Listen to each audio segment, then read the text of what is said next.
Have you been worshiping false gods? Have you elevated human beings to the status of godhood? Have they let you down?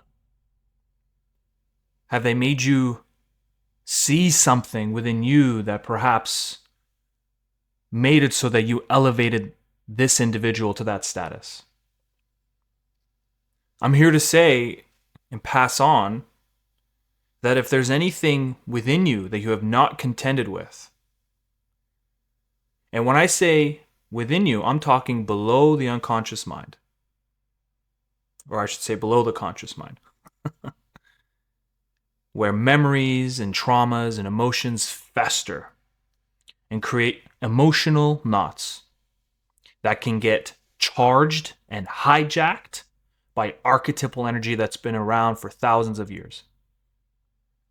You see, when we have pains within that we have suppressed, rejected, denied, disowned, we no longer want to look at them. There are areas of our personality we have deemed shameful or unfit for society. Understand that they do not go anywhere. But instead, what they do is they manifest themselves into the real world. But not literally, through your projection. And so, for example, you'll have, let's say, some pains of lacking a father figure in your life. And that pain has left you maybe frustrated, angry. And over time, you've suppressed it for such a while that it is now repressed and you no longer are consciously aware. And then one day, throughout your life, maybe at work, or maybe when you're watching a movie, you see this figure, this individual who embodied characteristics that went straight to that pain point. That they harbor all the traits that you have wished you had had in your father figure. You don't know you're doing this. But nevertheless, we then project and elevate this individual to quite literally, energetically, to the status of God. Perfect. He meets all the needs that I desire. However, they're only human. And when we eventually, let's say, meet them, have conversations with them, at some point, they are going to wrong us, not directly, maybe indirectly. An unfulfilled promise, misunderstandings, and that either will make an enemy, you will make him an enemy or make her an enemy, or it will reflect something back at you and it will crumble you, launching you into an identity crisis, identity loss, because you have embodied it too much.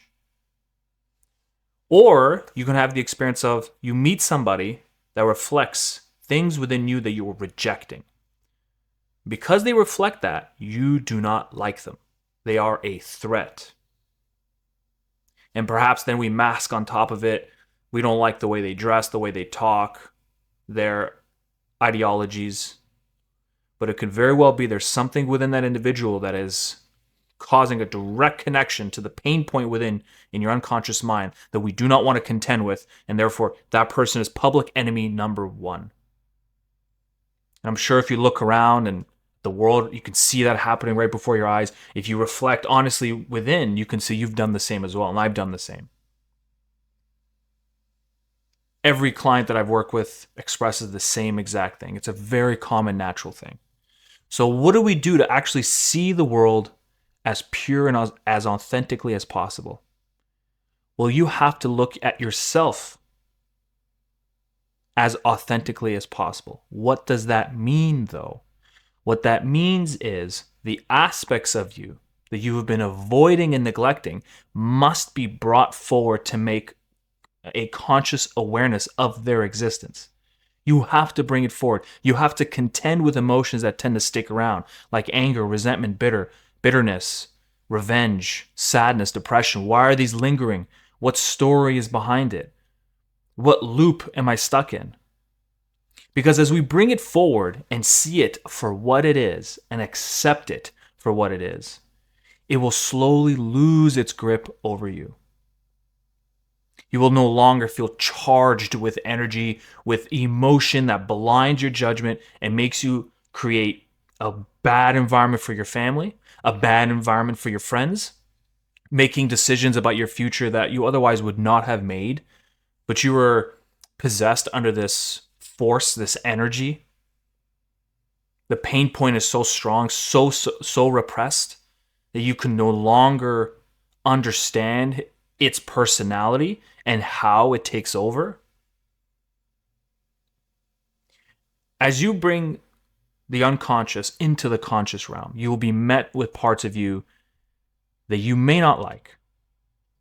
But understand there are parts of you that if you think are bad, air quotes, bad, but they are the very thing that has maybe brought to your life something incredible.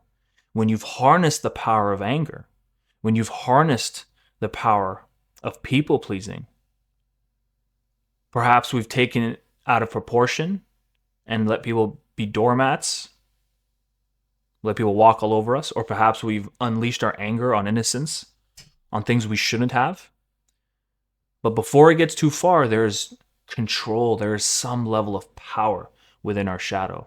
That if we understand how to integrate it, touch it, but do not embody it, you become a more holistic individual. That you no longer see things as simply bad or good. You see the extreme of both can be bad. And so this is a call to action. That if you haven't done that yet, contended with emotions within you, that we have been ignoring and rejecting and suppressing, it is time to bring it forward.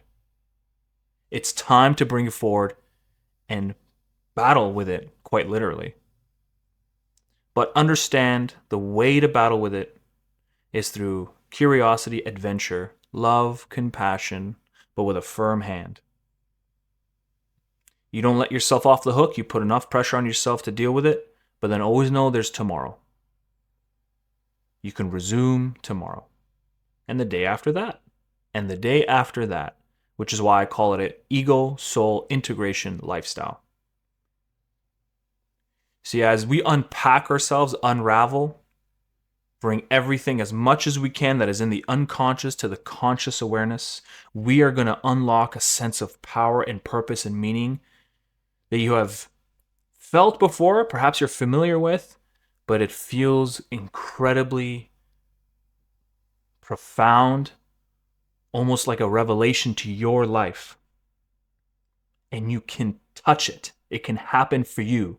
If it's happened for me, and I've had to build out a structure, a method that has helped me get to that place. Not fully, it's a lifelong journey.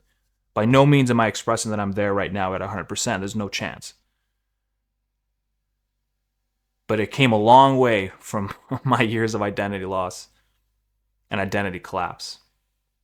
And now to witness my clients go through the same thing, not right away, but with enough consistency and time to accept all areas of you and to understand how to harness them, to aim them, to not let it possess you, and to not have you own it. You cannot own these powers. It will corrupt you. And by that I mean the forces that, let's say, of anger that you've used to move your life forward. If you start to embody it and to believe that that is who you are and it's anger that has allowed me to move forward in life, you can risk ego inflation. You can risk alienating everybody around you. So it's something that you pass through you, but you surrender. Always you surrender. If this spoke to you directly and you want to go deeper into soul ego integration, click that button below. It'll send you over to my website, sign up to my monthly newsletter, and I'm also going to send you my 3-step identity rebuilding guide. It's a toolkit that I built for myself during my time of identity loss. And now I'm just beyond excited to pass it off to you in hopes that we can smooth that transition over and then actually get you to live an ego soul integrated lifestyle full of meaning and purpose, calm, content energy. Thank you very much, and I'll see you on the next video.